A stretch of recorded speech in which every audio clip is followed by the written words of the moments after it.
everything, man. That's the best. I'm a fan of that. When everything just works right away.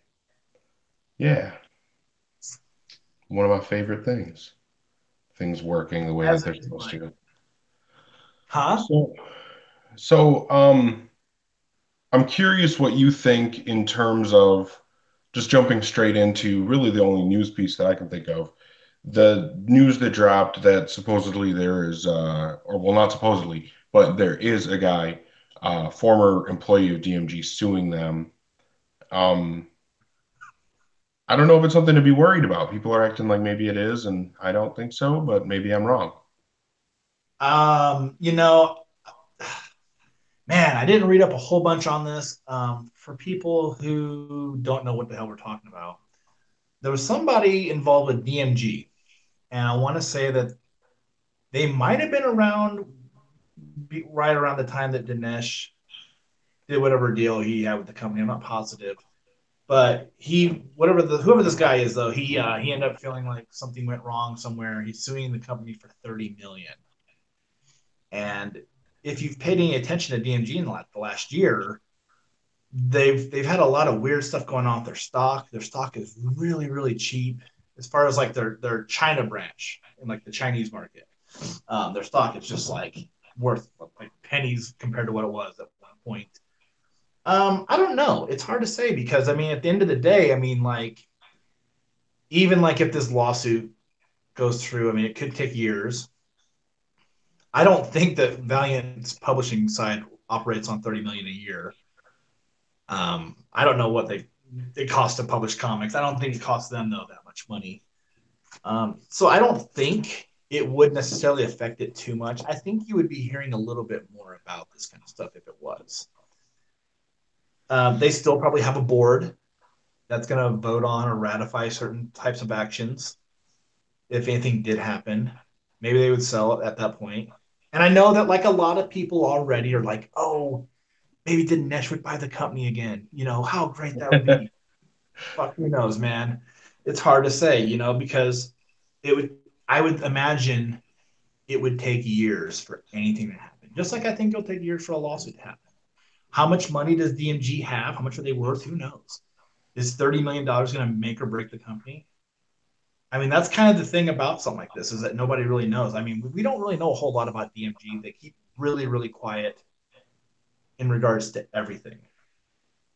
So, I mean, I don't know. I don't really have too many thoughts on it. I don't think the best case scenario that people are hoping for is going to happen. Yeah. You know, so I mean, and the thing is, I do think also whatever DMG's involvement in the Bloodshot movie is, I think that they stand to make a considerable gain. That's also my thought on it. So I don't think Valiant's going to be going out of business anytime soon. That's my thought.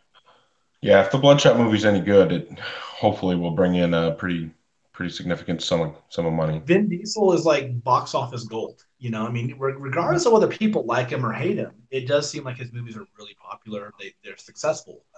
So I just can't see it being a bomb. I hope it isn't. You never know when that first one's going to really happen, where like a movie's just going to tank, and no one wants this one to happen because it does launch a lot of other stuff. We all have to kind of think positive in terms of like what we want to happen with Bloodshot. I don't want it to fail. I don't want DMG to like lose out on that end because then it maybe means that we don't get more movies. And I like the comics, so I mean, I don't want to sit there and have the things that I enjoy just be affected because I like one person more than another. Oh, I'm definitely with you, a million percent. I I don't know. When the news came out, it seemed like it would be alarmist to think that anything big is going to happen. And yeah, as far as the Bloodshot movie, I mean, anybody that ever wants to see an Exo Manowar movie better be rooting for the Bloodshot movie to do well because that's the only way it's going to happen. Um, but I don't know, not a whole lot to talk about there. Just was something really the only real news thing that popped up. Something that happened for me personally. You might be able to see a new edition in the background. I didn't actually get it hung up because uh, that would have taken, you know, a tiny amount of effort, and that was too much apparently for me. Um, I can But see something Quantum and Woody-ish, but just yeah, like the M and the Y, that's all I can see. that's all you can see in my Yeah, like where when I see me, I can see the whole thing. But well, I'm on my phone. well, Every how on my phone, dare so you? I mean, like I can't see very much. Well, My other screen is people, like this. You know? If I would other have people. went sideways, my tripod won't hold my phone that way. Oh, you son of a bitch. Well, Technology. hopefully other people can see. My wife actually got me this badass new Quantum and Woody poster. I'll actually get it hung up for real, hopefully by the next episode. You would think that a week would be enough time for me to pull that off, but we'll see. Um, and yeah, no, I just thought it was really badass, and now I actually have something because somebody actually commented before about the fact that I had Batman stuff up in the background on a Valiant show. So now I have a really super awesome Quantum and Woody poster that I can have in the background, and hopefully people will be overjoyed. Yeah. But we do have a bunch of books. I mean, honestly, we can probably just talk about books. We have 4 books, right? Yeah, I think so. I was trying to remember like what all we had to talk about this week, and Um, I'm kind of slow getting ready tonight. I was putting kids down, and I was just like, holy shit! Like I have like a minute to get everything ready because I didn't have any time. So I'm trying to pull up the reviews I had written because I had Yeah, written a couple. we've got Incursion #1 and Exo Manowar #24. We're from Yep. last week when we weren't able to do an episode, and then we also have the new issues, which were Forgotten Queen #1 and then Bloodshot Rising Spirit #4. In addition to those, 2 trades came out, which is cool. We got the Ninja K Volume 3, which was the end of Christos Gage's run on it, run on Ninja K. And then also the Faith Dreamside trade paperback came out. And I don't know, I mean, we talked about this before. Faith Dreamside is kind of it feels a little bit like a continuation. You know, they did the mini for 4 issues, then they did the ongoing quote unquote that was only 12 issues long, and then Faith in the Future Force came after that. So honestly, I mean, if you put all that together, that's like a 20 issue run. Then you throw Dreamside on it. It's really like we've gotten a 24 issue Faith run, just with a little bit of space in between it. And it all feels continuous. So I don't know. Anybody Yeah. Faith fans that haven't read Dreamside, I would recommend that. And then of course Ninja K was fucking amazing. So hopefully you've read all of that, and if you haven't read Volume 3, definitely grab that Yeah, both those trades are good. Definitely, though, I think like Ninja K is just it's like the strongest of the two because by I just far. feel like that was easily the best work. And as much as I did like Dreamside, I think there's better Faith material. But damn, like that last arc of Ninja K is so good. And I really hope, not that we can talk much about Killers because we have no information on it. I really hope that they're able to really use that the end of Ninja K to springboard into Killers like in a really good way. Yeah. Well, and hopefully they can hit the ground running with it because it's a badass. Ninja K was such a badass book, and it followed like I remember when Ninjak ended, Kent's run on Ninjak ended, and we were super excited about how great that book was, especially with the stellar ending it had with that one shot. And then coming into Christos Gage taking over the character, we were kind of curious if he would be able to live up to how well Kent did, and he blew that run out of the water. So it's really exciting to see another fresh idea come in, or another fresh, person, another fresh face, fresh set of eyes come in and take over Ninjak. And hopefully we get, another really awesome run on the character, even if it is just a mini or something that turns into an ongoing. Either way, I'm down. Yeah. But the thing that's kind of cool is that, like, I think aside from Killers and Fallen World, all the stuff that's been announced, we've gotten to read.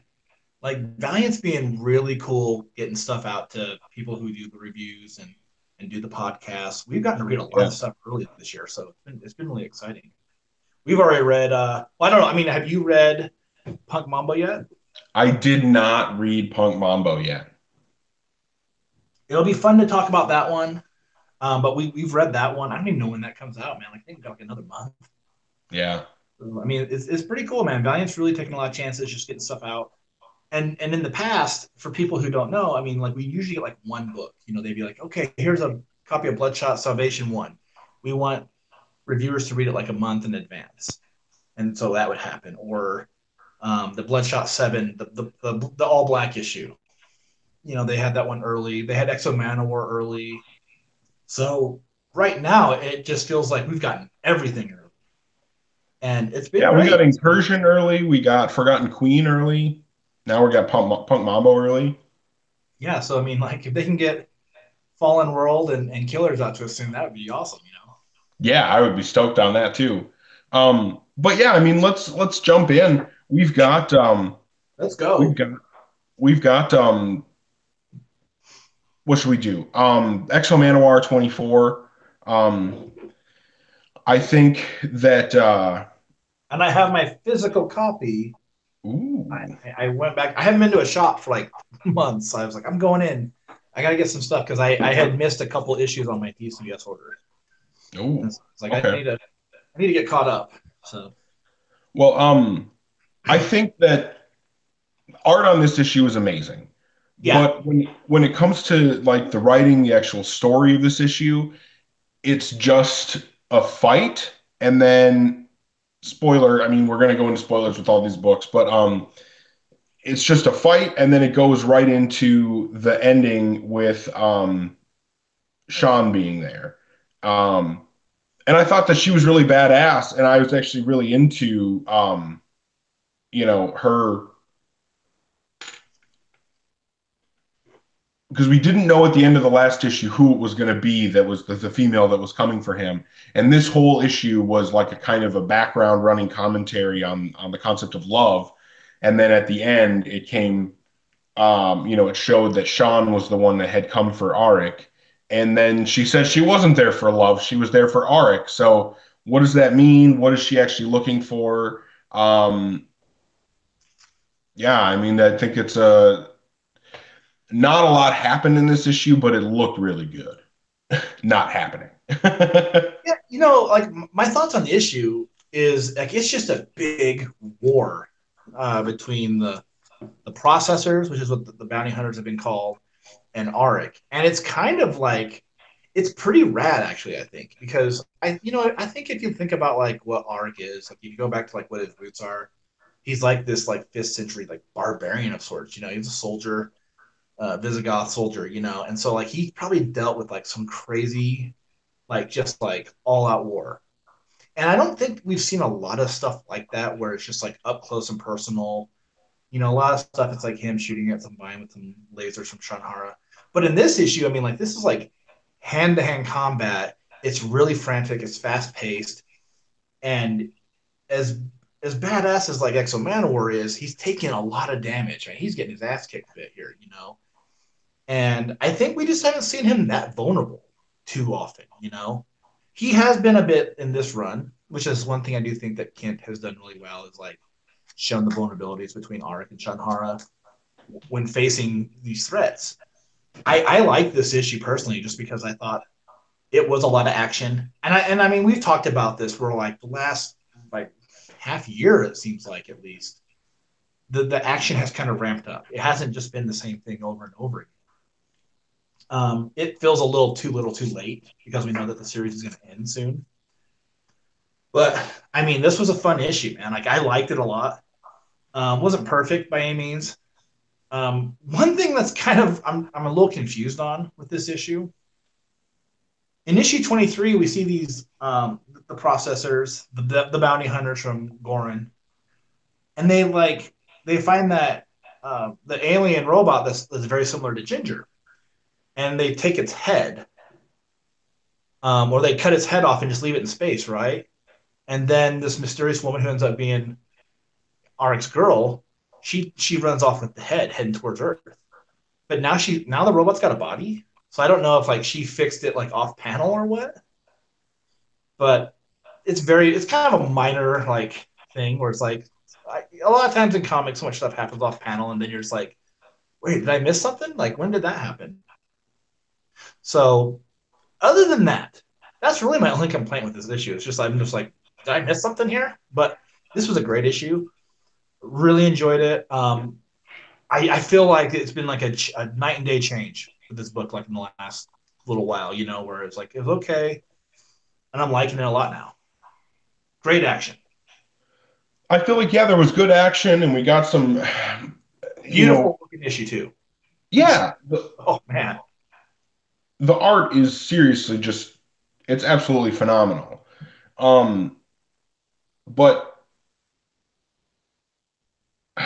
I don't know, man. I mean, it's really hard for me to like, um, to really give this like the writing on this issue of a lot of praise just because not because it's bad but because like story wise not much happens. I mean, this issue is just a big fight scene and it's a badass fight scene, and it, like we have been saying, it looks amazing. It's a really good looking fight scene, but I mean, I kind of like a little bit more than one fight scene in an issue.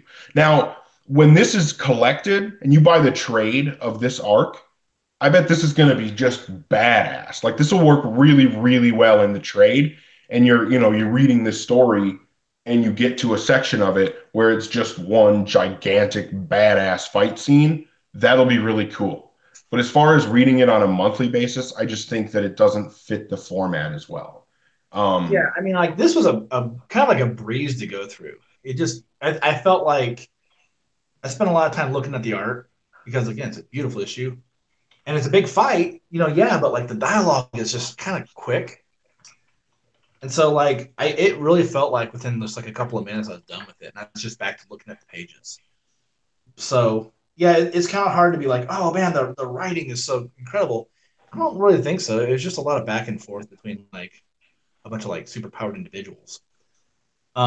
But what kind of stinks too about this is I feel like my gripe that I have from time to time with Valiant. I mean, and I'd have to look through this again, maybe to make sure. But didn't a couple of these guys just get killed off now? Like these guys are like a pretty good threat to Arik. Art And choked one of them out. yeah, he chokes one of them. And I mean, is that guy dead? That guy just passed out. I don't Um, know. these guys seem like they're intelligent enough that like if they fail, they come back stronger. They come back a little more intelligent as to what they need to do. And in this issue, they seem to be like, we're here to make the armor dumb like you. Like they know that the armor has a lot of like capability, but maybe Arik doesn't. They understand that limitation. So I felt like, don't kill these guys off, man. Like keep these guys around. And even like Sean, or if that's her name, like when she's talking to the robotic alien, she's like, find them and kill them. And the way the issue ends, where she's cradling Arik, like in this wreckage of like everything. Are they dead? So it's like, I hope not. I really hope they live, just because like they do kind of seem like if within the right writer, if the correct writer had the capability to keep bringing these guys back and showing like how intelligent they can be and create the threat that they really can be, like from time to time, not all the time, but from time to time, they can be cool. They So could be a unity threat. yeah, yeah, because there's, I mean, like I think like even one of these guys, like because they do seem kind of smart, has the capability to just be a threat. They seem to overwhelm Arik when they're all together. But I don't know. I mean, we'll just have to see what happens with these next two issues on it. But I hope they're not dead. But I do like them. I liked them in the first storyline they showed up in. No, I think that they are cool characters. But at the very, very least, we know two things. We know that we're going to continue getting beautiful, beautifully done pages for the rest of this run, and then we also know that another Exo Manowar series is not very far off. So, I mean, at least we're not losing this series and then being left to wonder how long the character is going to sit on the shelf. Um, Yeah, but as far as this issue goes, for me, I mean, I can give it a 3.75. I think I would probably go lower except for how great the art is. I'm a little bit more positive on it just because I do like the storyline so far. I would go for. It's just that without knowing the fate of these bounty hunters is kind of where it would make or break my score more or less. Because like if they're all dead, I would just be like, what a waste, man. Like I feel like there was so much hype surrounding these guys when they were very first going to appear. And that storyline's fun. I like it. But then having them come back, I was excited for it. So if they're just all dead, um, it would kind of it would change my opinion of the story a little bit. But I hope they're not. But for now, I'm trying to think positive about it. So I'm going to go with a 4 on it. Okay. Um, Sean is in the live chat talking about the next EXO series, and he was saying that he thought it was just a 6 issue series. I don't know if it's been announced whether it's an ongoing or a limited series or anything. I Um, haven't read anything about that, so I don't know. I can't comment because I don't know. yeah, all I've seen is just that one image that they put out, that I thought was pretty badass. Um, Yeah, but yeah, so I mean, it's bittersweet that Kint is ending on EXO because even though I didn't love this run with EXO, Kint has done a lot of amazing stuff at Valiant, and this run is really good. It's not my favorite thing. It's not my favorite EXO work, and it's not my favorite thing that Kint has done with Valiant. But he's done so much in the Valiant universe, and I think it's pretty clear that he's walking away from Valiant at this point. So um, it's why did I say bittersweet? It's not bittersweet. It kind of sucks. It really sucks. I guess the sweet part of it is, like I said, we're getting a new vision from a new writer. There's going to be a new creative team. And that's always fun to kind of get a reinvigoration, and a new energy into it. I think that's one of the things that renumbering does is that it creates a new buzz and a new energy around the character, not only for fans, but it also allows the creators to feel like they really do get to own this thing that they're doing. They're not coming in and doing issue 27 after somebody else has already done 26 issues and then saying, oh, now I get to pick it up from here and try to continue what they did. No, they get their own brand new number one. They get to say, this is my version of this character. Like Lemire, he kind of got to reinvent Bloodshot from the ground up, starting with the Valiant through Reborn and Salvation. And, I think that that's one of the great things about renumbering. So that's kind of my soapbox on that. I mean, it comes up a lot that people kind of complain about renumbering happening, but I think in a lot of ways it's a good thing. I complain about it from time to time, but we'll just It, leave it. We don't need to go into it. You know, we don't need to I go into anyway. So speaking of new number ones, another book that we got to read and just came out is Incursion number one, it. Yeah, and I bought Imperatrix. that one too. Nice. So I went to a shop yesterday and I just got like I guess this is the B cover. It's cool. And then today I had to go find the newest issue of Bloodshot and they had the sketch cover, the Doug Braithwaite sketch. And I was like, oh, I need that. So um, yeah, I can start on this one if you want. Go for it. I love this issue. Let me just say, this thing is awesome. Okay, like this is exactly what we need with Galad and Tama. So we've already done our spoiler warning.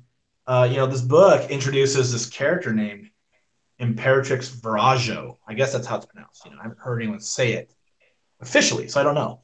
But she's basically a being that can kind of absorb like the necromantic energy of everything around her. And so she's just kind of like laying waste to like all these like weird planetoids, I guess, like these alien worlds. And because Tama travels through the dead side, word of who she is and who the Eternal Warrior is has kind of traveled back to Imperatrix Virajo, and so they're after. Apparently, they're after the Eternal Warrior, and this was just a fun book. It had some good setup, but it had some good action in the second half of it.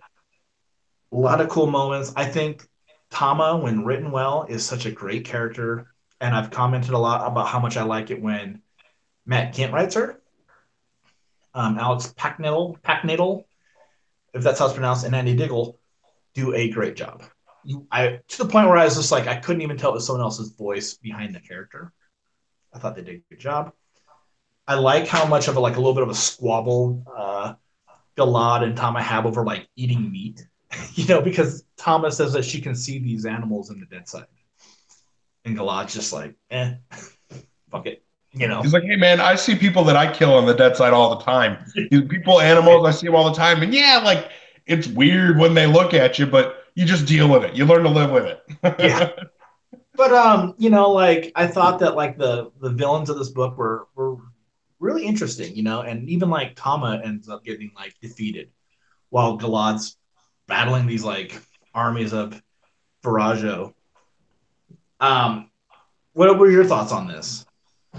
So I love the Imperatrix. I would say Virago. I don't know. You say Virago. I have no idea which is correct.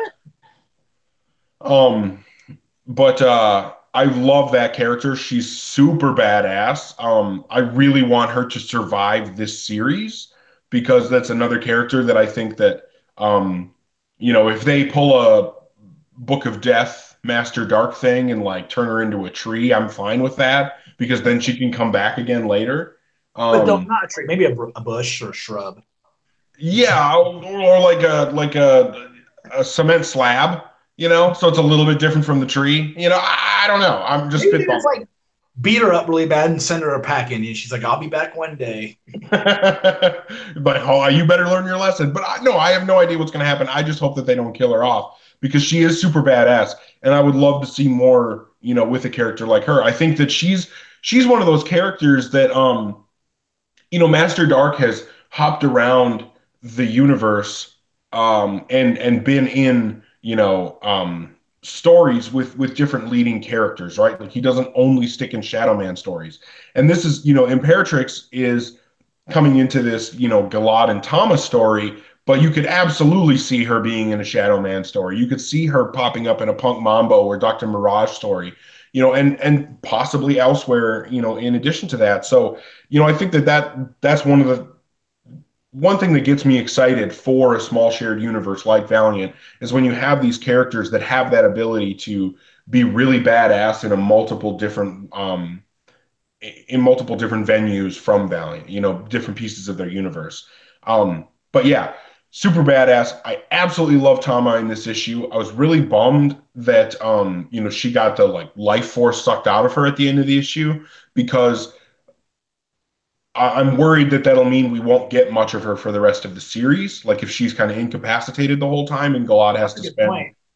if Galad has to spend the rest of the series trying to bring her back, that's going to be a huge bummer because, like you said, whoever's writing this, Diggle, Packneedle, whatever, clearly understands her as a character and is absolutely nailing her. So, like, I really, but I also agree with that with Galad. So I'm totally excited to see, a really badass Galad story. So even if, I mean, worst case scenario, Tama's out of action for the whole series, it's still going to be a really badass Galad story. So either way, I think that if this issue is any indication, this is going to be really badass.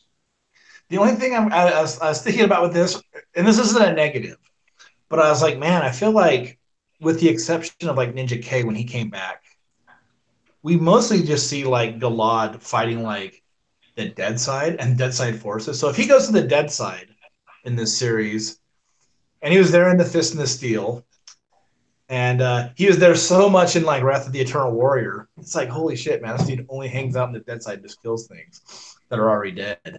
But but yeah, this thing was great. I thought that Doug Braithwaite did awesome on the art. I was kind of down on him during the last arc of Bloodshot Salvation, but I feel like his art looks really great here. Jose Villarrubia and Diego Rodriguez, who did the colors, I think their colors work really well in this book. They're really bright. There's a lot of good bright colors with like this alien world. I loved how this book looked. I thought it was just a really good book. And not only that, this book kind of seemed like if you had never read Valiant and you're like, oh, I want to check out this book, I read Alex Needle's other work. I think he does a book called Friendo. And it's like, I want to check out what he's doing, man, I'm going to follow this guy because I like his work. I think that you could hop on this book. It does feel a bit new reader friendly, because none of us knew who Imperatrix was before this issue came out. Galad, you kind of get an understanding upon who he is as a guy, and even Tama. They explain a little bit about the Book of the Geomancer too.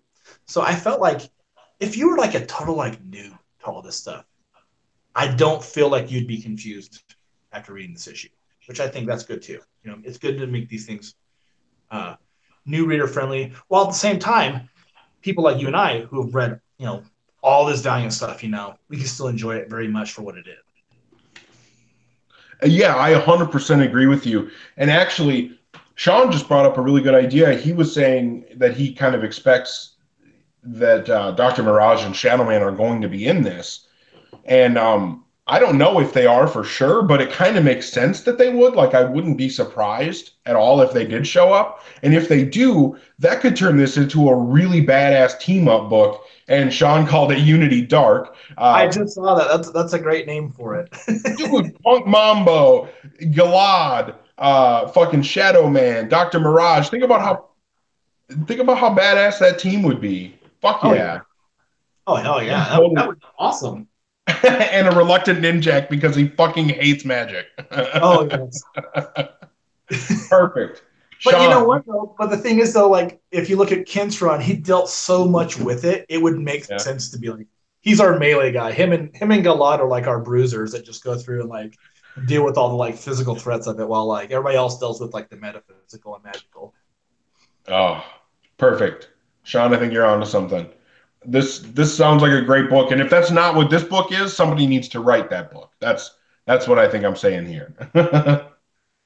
But no, I'm super excited about this. I think that, like you were saying, Imperatrix Virago being a brand new character does make her really like new reader friendly and accessible.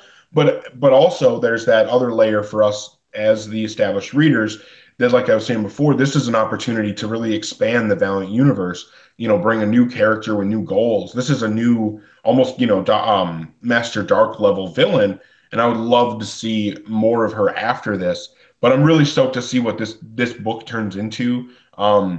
And I think that the ideal thing for me would be if we had some way for there to be a, how the Valiant rolled into Bloodshot Reborn and Book of Death rolled into Wrath of the Eternal Warrior. I'm really hoping that Incursion rolls into another, book for a different character, whether that be Shadow Man, because Emily Hecht from Valiant was in the Facebook group posting about wanting stuff, Shadow Man fan art and stuff like that, which makes me curious if they're doing something Shadow Man related. So yeah, if Shadow Man shows up in Incursion and gets a new book out of this, that would be amazing.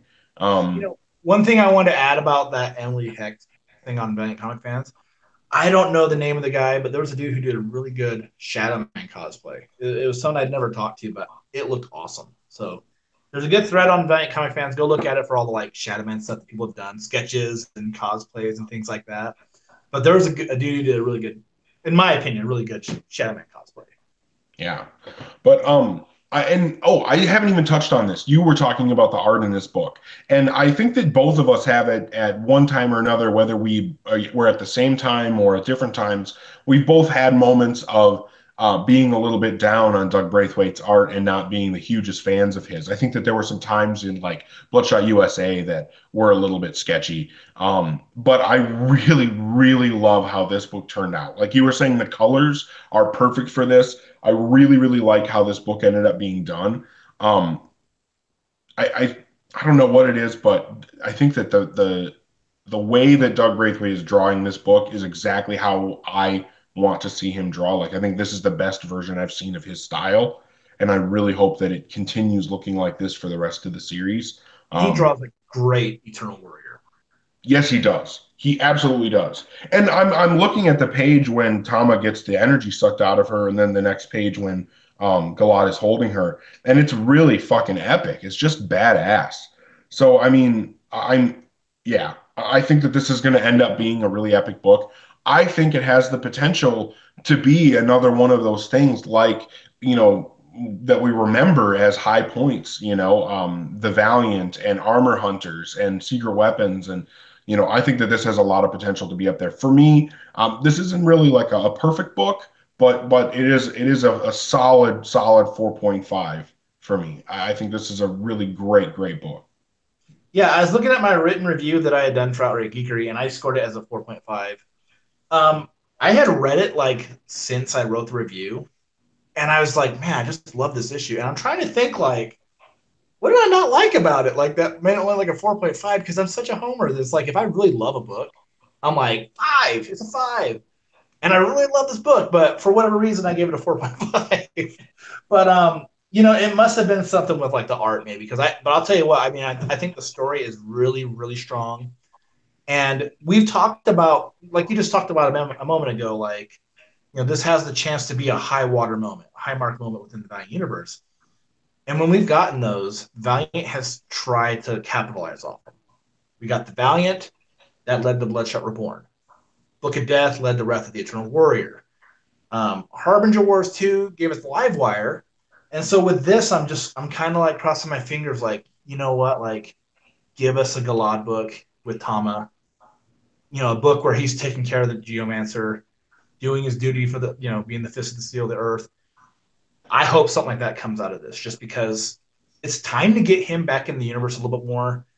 This is a great start for him, a great introduction for new fans too. So I hope they really build upon this. Yeah. No, I totally agree. I think that this has the potential to be even better than this issue was, and I really have high hopes for it. Um, but rolling on, I want to say so the next one I think that we can talk about is Bloodshot Rising Spirit #4. Yeah, Um, I saw a post from Valiant saying that this is the beginning of a new arc, so I guess the first three issues were their own arc, and this is another new arc now. Um, I don't know, whatever. I guess I'm not too worried about it. But so there were two different artists on this book. The first half of the book was done by Harvey Tolibau and looked really good. Um, yeah. and and then the second half of the book was done by, and I don't remember the artist's name that did the second half. Isaac Goodhart. Isaac Goodhart. Okay, I'm sorry. No disrespect. No Well, disrespect. Yes. that's a badass cover. Um, but I will say I really liked Harvey Tolibau's art, and I think that the first because I think Isaac did 10 pages as well, and I think the first 4 or 5 pages of that were a little bit rough for me. Um, but then after that, actually, the end of the issue, I thought the art picked up again. I thought that the last several pages were actually looking really good. Bloodshot looked really awesome in a few of those panels on the last few pages. But I will actually say that even though I liked the art better in the first half of the book, I really could not get into the first half of this issue. I was really just not interested in it. But as soon as we started getting the intro to the original hardcore characters, and then they showed up and then they went after Bloodshot, all that stuff, that was fucking badass. So here's what I kind of feel. I feel like Nadler and Thompson had this whole memory fuckery thing planned for this Rising Spirit run. I think they had this idea and they had most of the first issue fleshed out, and then for one reason or another, they had to step away from the project. And Kevin Grievous came in, and my hope is that this is an indication that he kind of finished up what he was given with their mind fuckery in the past thing, did what he had to do with that to kind of finish that story up in those first 3.5 issues. And now this last half of this issue, what I'm hoping is him getting into what kind of Bloodshot story he wants to tell, because it looks like it's gearing up to turn into an all-out war of just total badassery. Because Hardcore just showed up, they blasted Bloodshot, and then they're like, "Oh fuck, he's healing." And that to me is like such a badass, like classic Bloodshot moment. I thought that was so fucking cool. And if it continues like that, I'm going to be a very, very happy Bloodshot fan. So, beginning of the issue, wasn't stoked on it. I thought it was actually the low point of this series so far for me. Last half of the issue really picked up. Yeah. So like my thoughts on this are kind of the same. I loved how the beginning of the book looked. I hated how the end of the book looked. I did not like the story at the beginning. I really like the story at the end. I like the hardcore members when they show up from time to time. So like having something like this where it's like a meeting of hardcore versus Bloodshot, which we didn't get enough of the versus part, a lot of the build up for it. But I'm actually like really excited for the next issue. This was an all right issue. I mean, not great. I mean, at least not to me. Okay, but I don't know, man. Like for me, like I got the pre-order edition, and like a complaint that I have about this because I read it from the pre-order edition and not the digital is that in the pre-order edition, they give you this extra material, and they do like these. Let me find it. Hardcore personnel files. Okay, so there's like 4 members of hardcore here, right? And all we get is Maniac and Gunslinger, which obviously, like, they're two of the more popular ones. But it's like, it would have been cool if they would have just, like, fleshed out all 4 of the ones that showed up in this book, because I think that, like, they're not shown enough in the Valiant universe. We've only had probably, like, a handful of times where these guys have popped up. But I was kind of hoping, like, yeah, give us some more intel on these guys, because I do like them when they show up. They're interesting characters.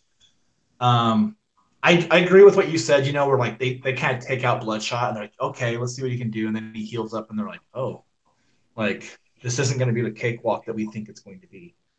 So, as much as like I haven't dug this series a ton, and it's probably like the last book I read like every week when it comes out anyway. I'm actually really looking forward to the next issue now because it's like we're gonna get a big fight. As long as this isn't one of those like memory things, which I don't think it's gonna be. I think we're kind of if this ends up being something where like they unplug it from a machine, they're like, oh, I hope this fake false memory of him fighting the hardcore, like It's going oh to come in handy in the future. yeah, please don't. Um, and the thing that's kind of stunk about a lot of the stuff lately, I was sick last week, really sick. I had the flu bad. And with this issue, I was like, I knew that this was coming up, and I was like, I kind of wish I could pull out the second half of Bloodshot from 2012. I guess it would have been like 2013 issues when the book merged with into like Bloodshot and Hardcore, just because I wanted to see like how him getting assimilated into the Hardcore versus this first meeting, like if there was anything kind of off. I didn't get a chance to read up on any of it, but I don't know. This was all right, man. This was not like the train wreck that I feel like some of the issues prior have been, because I feel like the thing that's really hurt the early part of this run so far has been all this like mind manipulation stuff where you don't know what's real. He's doing missions. I want to see the first missions of him doing things. I seeing him fight the hardcore or first time he meets up with the hardcore. That's the kind of shit I want to see, like in Rising Spirit, or like if he ever runs into Harada prior to what happened in Harbinger Wars 1, which I don't think he ever did, because I think he was just designed to fight Harada and never had before. But any like those kind of moments, that's the shit I want a book like this to do. Him just sitting in a lab and they're like pumping it full of memories. That's not what I want to read, man. Like that's just boring because you never know what's real and what's not.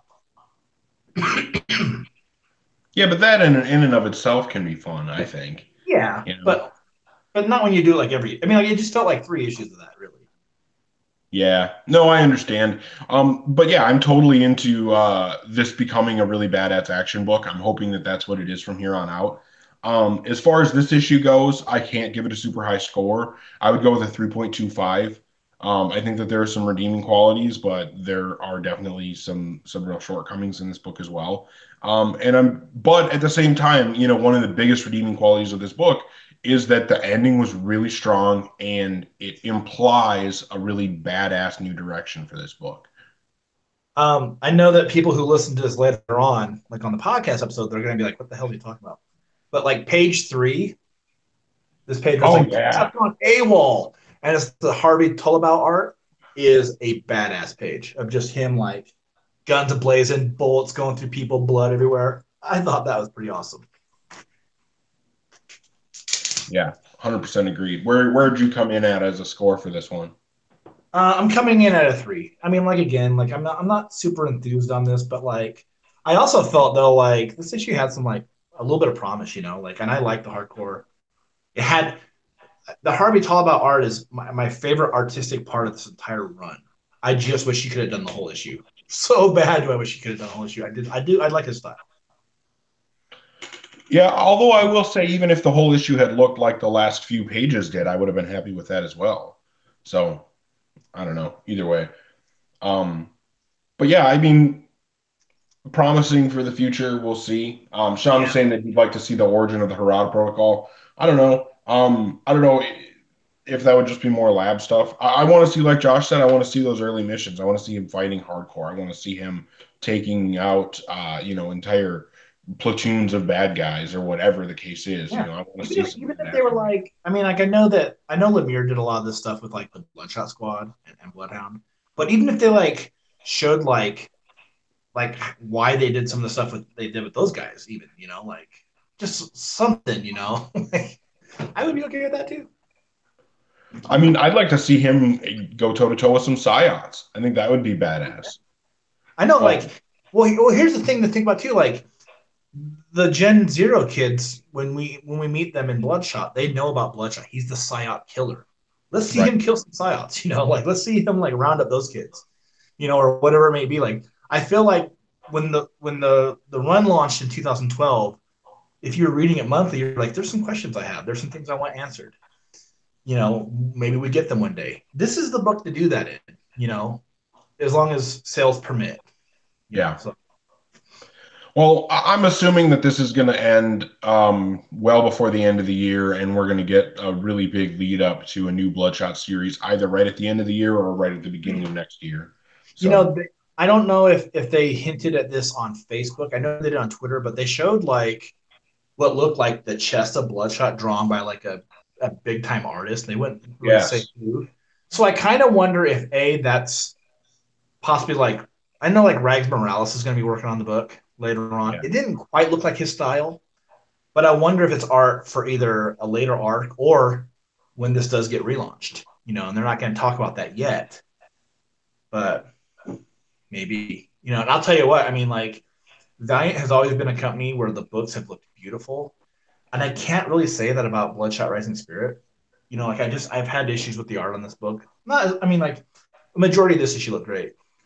But I mean, I would really like to see them get back to that kind of thing with all their titles where it's like every book looks beautiful. Because I Well, mean, I mean, if you remember what Bloodshot Reborn was like, when we had the first arc was Miko, and then we had Analog Man from Luis LaRosa, which was gorgeous. We had Miko come back with Bloodshot Island. We had, yeah, just amazing, amazing art.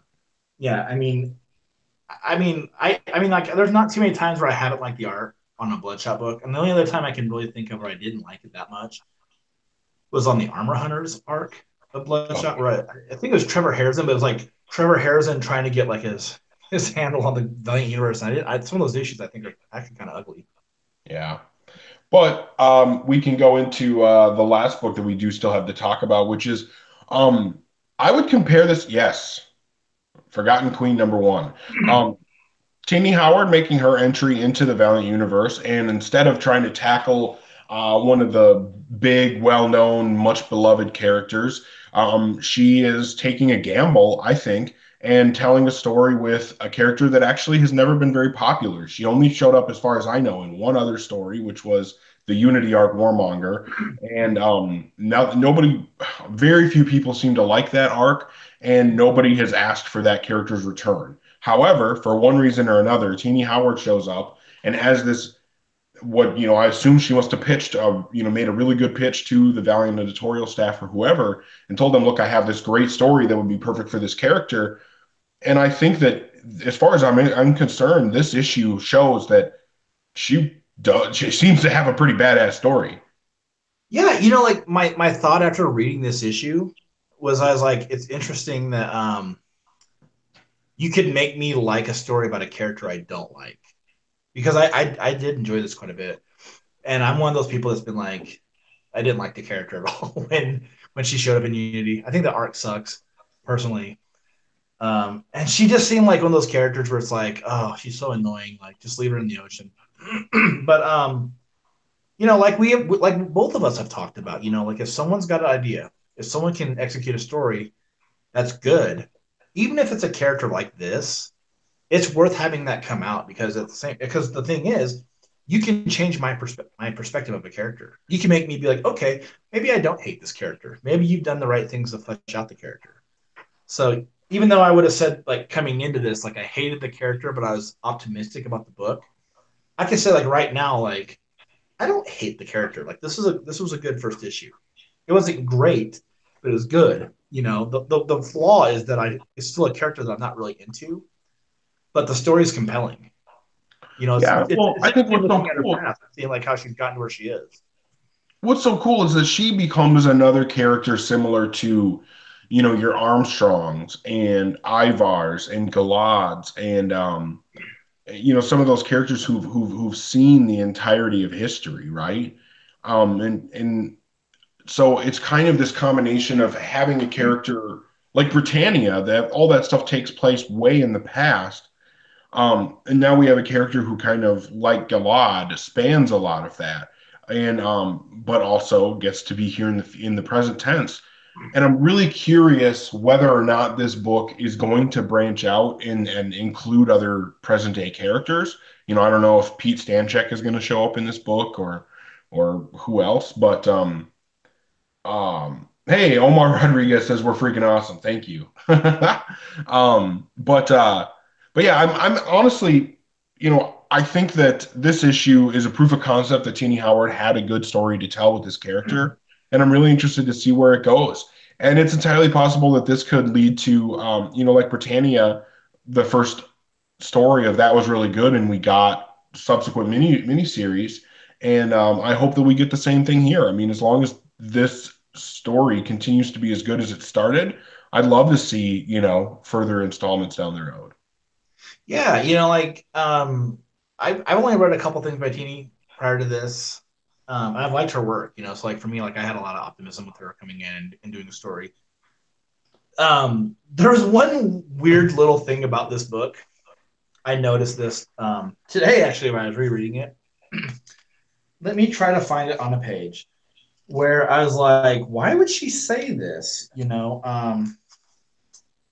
She referred to Genghis Khan as a Khal, like Khal Drogo from like Game of Thrones.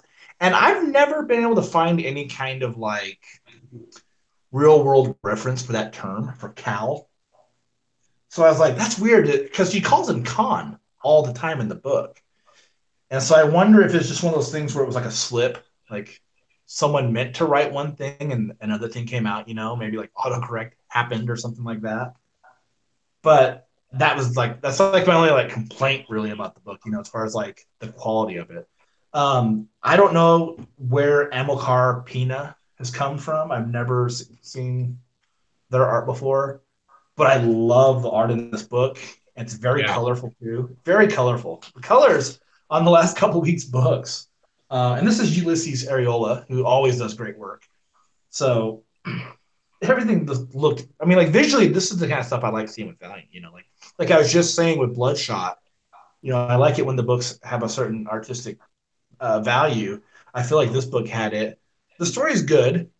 Again, I think my only questions going forward with it is just like the character's still kind of annoying.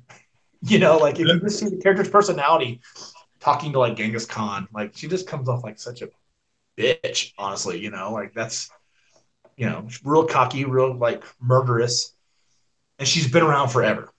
You know, like maybe even like from like a biblical standpoint, been around for like a long time.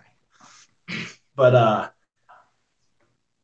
like I'm curious about the story. I'm curious about how she maybe isn't stuck in the ocean, like stuck, like she was stuck in there in a spot. She's just walking around in the ocean now. So there's questions like that where I'm like, are we going to get the explanation, or is it just like one of those things where it's like Jason Voorhees, where it's just like, yeah, we stopped him in one movie, but in this movie he's just like free roaming and back to killing everyone. So He's ready to yeah, go. fuck it, we don't need to explain it. It just happens. And I kind of think from like a little bit of it, I'm like, yeah, that's okay with me. And then from another point, I'm just like, but I want you to explain it, because then it adds a little bit more merit to the story. But honestly, like with this one, I would give it a 4, just because like I do think like it's not a character that I'm really like vested in, but at the same time, I'm pretty impressed with like how much I like this, because it was a character that I have no interest in, and I had a really negative taste in my mouth with. So you know what? Like I do think that this is kind of proof that like sometimes you can take a bad idea and revamp it or fix it or even make it better. You can make it better. So you know what? Bring on issue 2. I'm ready for it. Um, yeah, I think that Honestly, I'm going to come in a little bit higher than you on this one. I'm at a 4.25. Okay. Um, I think that part of the reason for that little bit of a difference is that we feel pretty similar about this book. I think the story's really intriguing. I really love the art, and I'm just not going to ding the book for the fact that, that arc of Unity maybe wasn't that great. And I think that even though, Warmonger is kind of a weird and very abrasive character. I mean, she's obviously a really, like, her whole thing is like making everybody around her fight and kill each other all the time. Like, she Yeah. can't she can't hang out with anybody and just chill. You know what I mean? It's like there's no Netflix and chill with her.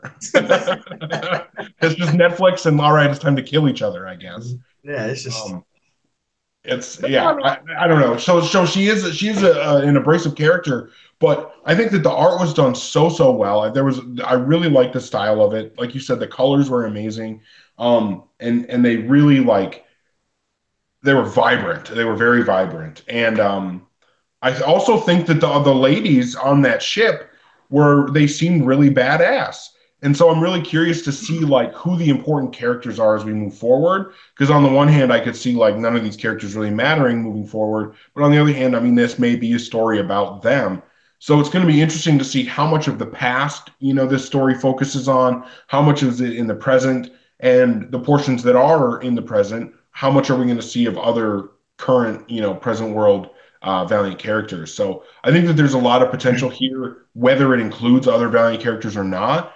But I think that it's going to be really interesting to see how it's handled. So yeah, I think that this is a really solid book, and just like Incursion, and maybe even more so than Incursion, this is a really uh, new reader friendly book.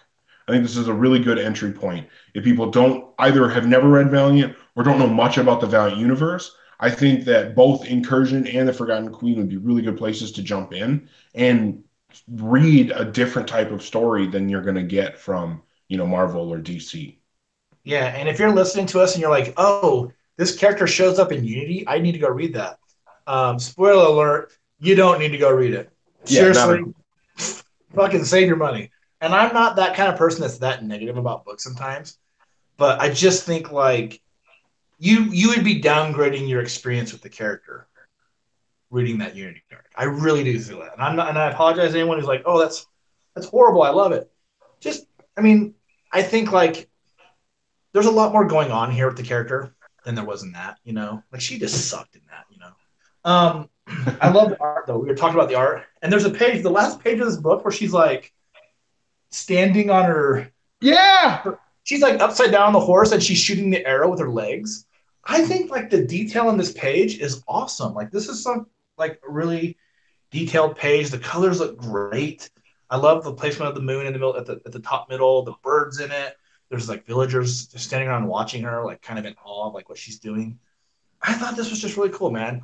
And I think one thing that I didn't get a chance to comment on that I did want to make a little bit of a comment about was that I like the back and forth between the past of Warmonger or Vexana, her name, and these people on the boat, who are looking for like her armor. I don't know if they know it's her armor, but they know about this like armor and they're looking for it. I think there's a good balance of switching back and forth with it. It's good stuff, man. And hopefully, like, I hope that someone can read this and be like, okay, like I read Unity. If you did, like I read it, and it's not that bad now. She's not that bad. And if anything, hopefully this book ends up with us thinking again, great villain. Maybe they can make her into something better, than what she was there. Because I think characters like Galad and Armstrong, they need like an immortal foe, that can pop up from time to time. I'm all about people popping up from time to time. I want a little bit more of that like traditional, like, um, forces against one another happening here, I guess. But sure. this was good. It's worth the money on this one. Yeah, I totally agree, and I really hope that I hope that this not only is a successful book, but I hope that this is a launching board for Teeny Howard to do more in the Valiant universe. And Animal Clearly, Crossing. Yeah. yeah, 100% agreed. Writer and artist on this book, I would love to see work more in the Valiant universe. I think that this artist would be wonderful on a Faith book, absolutely phenomenal on a Faith book. So, but yeah, but with Jeannie Howard, I think if she can come in and tell us an interesting story about a character nobody cared about, what is she going to be able to do, with the character that we love, with the Shadow Man or the Harbinger kids or whoever? I think that there's a lot of potential there.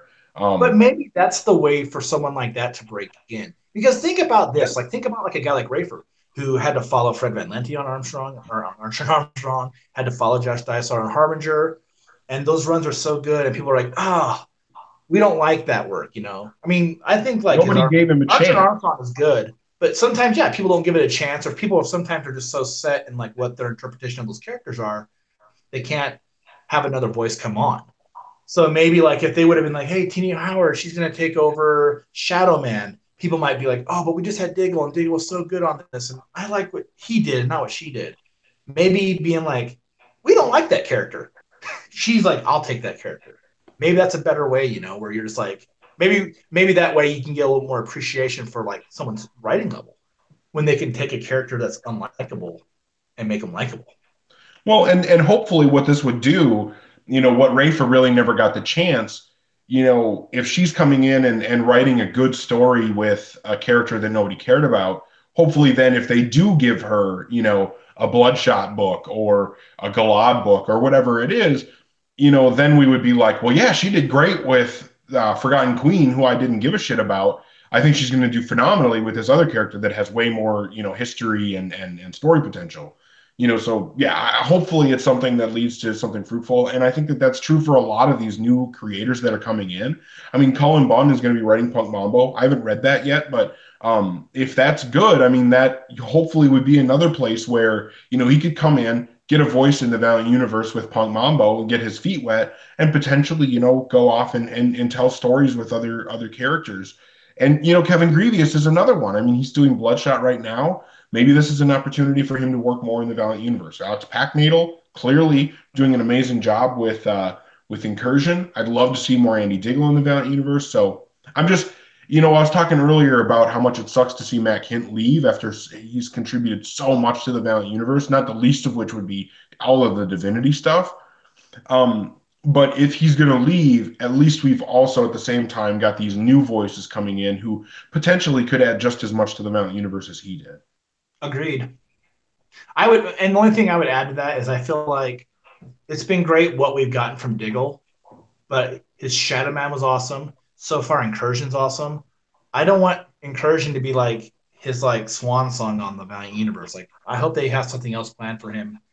Same. Sometimes, you know, just because I do think like he really understood Shadow Man. He revamped the character. He brought him back to where he needs to be. Made the book really fun and exciting. So he obviously understands like at least that section of the universe. I hope there's something more for him because I think he showed that he knows what he's doing here. Yeah, absolutely. Well, those were the books that we had to talk about. I didn't even pull up what's coming up next. I didn't even think about it until just this very moment. I don't know if there is anything. I haven't looked. Um, but I know that we're getting new books. Punk Mambo's coming. Life and Death of Toyo Harada. I think that this is a time when new number ones, Forgotten Queen, Incursion, all these new books. I think that this is a really fun time to be a Valiant fan. And I think that, there are times when I'm really, really excited to be a Valiant fan, and there are times when, there's a bit of a lull. And I think that we're in this point where a lot of stuff is starting to build. I think books like Incursion show us that, you know, new voices can come into the Valiant universe and at the same time bring in new characters and new ideas and be true to some of our favorite older characters and ideas that have already been around. To bring in Imperatrix Virago and make her one of my favorite new villains and also do a perfect job of doing justice to Galad and Tama, I think that that says a lot about the writing team on Imperium. Jesus Christ, on Incursion. That's a different book. But I don't think we're getting anything from Valiant next week. So we might Uh, have another week off. that stinks because like in 2 weeks I'll be at Emerald City. Oh, you son of a bitch. So And you'll who's just have talking fun. about seeing Bloodshot without me? And if that actually happens, uh, there's going to be there will be a price to pay. And speaking of Emerald City, for anybody who's listening, like a couple years ago, I went to Emerald City, and I actually met a few people that came up to me and said they listened to us on our podcast and liked it. So if by chance, you like the podcast and you see me wandering around by myself, come say hi. It's actually like a huge treat to meet anybody that listens to us. I'll definitely be at the panel on Thursday in the crowd watching, Valiant talk about whatever's going on. Hopefully they'll give us some new information, and hopefully I can pass along a lot of information to like people who listen to this, either through like our Facebook or our Twitter. I'm actually hoping to get a lot of pictures for our seldom used Instagram page. So Yeah. look for that. If you like to look at pictures of stuff, go find us on Instagram. But very excited, and hopefully, I know me and John from Hoodoo, we've been talking about trying to get together to do some stuff. Hopefully that can happen. And I've got a couple of interviews lined up.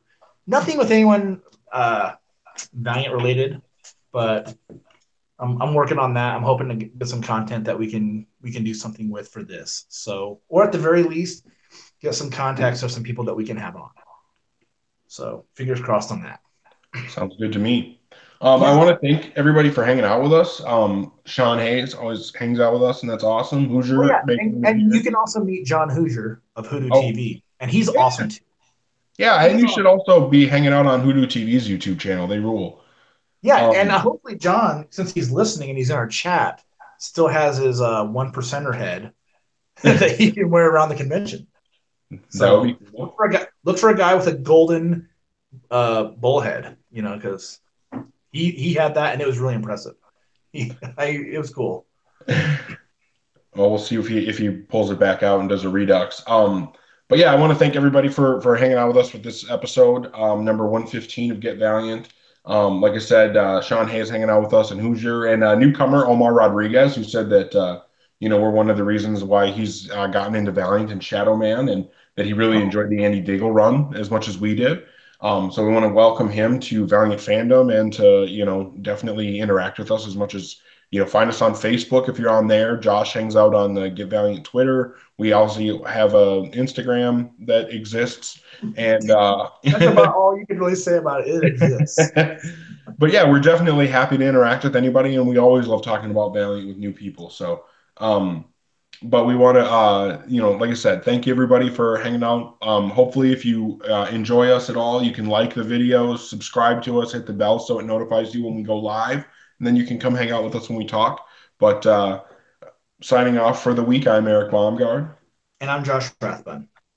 and I hope that you guys all don't forget that queen. And stay valiant.